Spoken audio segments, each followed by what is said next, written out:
Despite the passing of the Polish Resettlement Act, the West Country is witnessing a growing number of unexplained suicides.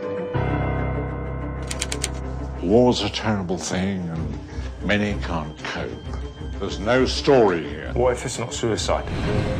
Žena se vpušta vo zagovor na dve svetske vladi da ubijat međunarodan vodač na New York. The proud man loses all hope.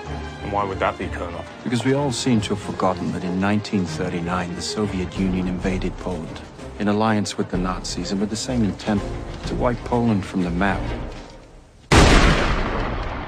Posleden svedok, ponedeljnik, 21 časov i 35 minuti. This could explain the suicides.